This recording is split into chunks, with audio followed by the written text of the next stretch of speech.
Kita banyak mendengarkan pengkhotbah berkata bahwa kita tidak bisa memakai riba atau juga kita tidak bisa membungakan kepada orang-orang karena itu dosa, kata beberapa pengkhotbah.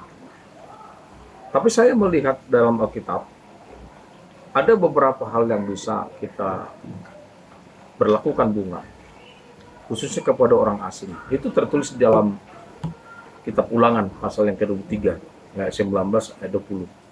Saya akan bacakan firman Tuhan seperti ini. Janganlah engkau membungakan kepada saudaramu baik uang maupun bahan makanan atau apapun yang dapat dibungakan. Dari orang asing boleh engkau memungut bunga, tetapi dari saudaramu janganlah engkau memungut bunga.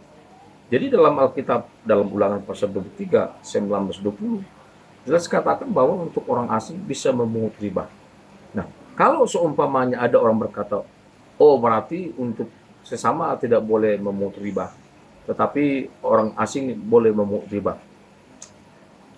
Di luar itu ada juga firman Tuhan berkata tentang persepuluhan. Jika persepuluhan kita mau pakai untuk kita pribadi, keperluan kita pribadi, maka firman Tuhan berkata dalam kitab Imamat, maka apabila perpuluhan itu kita mau pakai pribadi, contoh gandum 100 kilogram kita mau pakai itu, maka firman Tuhan berkata boleh. Tetapi perpuluhan itu yang harusnya kita serahkan ke rumah Tuhan, itu kita bayarkan plus dengan 1/5 dari harga perpuluhan itu.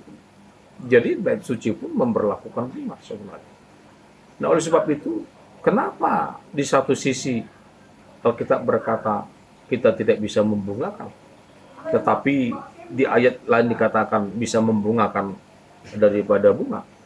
Nah, saya melihat ada beberapa penjelasan bahwa kepada bangsa Israel dikatakan bahwa jangan boleh membuat bunga atau memberikan bunga kepada sesamamu, karena mereka itu dulu diberikan Tuhan tanah, pusaka untuk mereka kerjakan, mereka kelola. Dan ada ternyata dari antara saudaranya yang tidak berhasil mengelola tanah itu.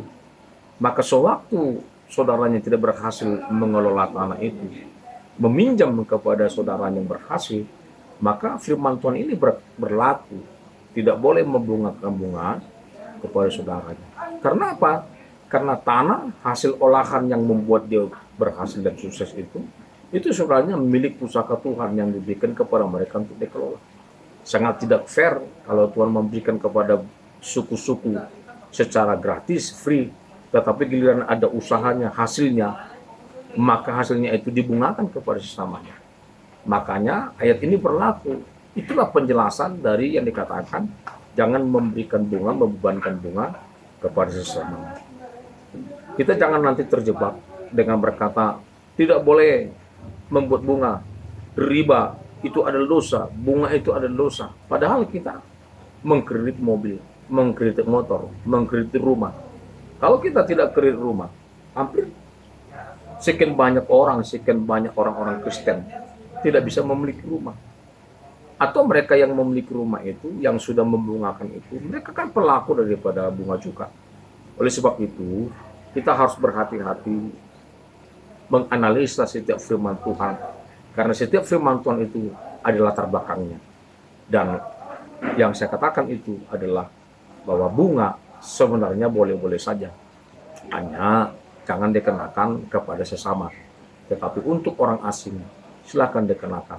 Sepanjang itu tidak memenuhi, tidak melanggar firman Tuhan dan tidak melanggar hukum-hukum dari pemerintahan sendiri.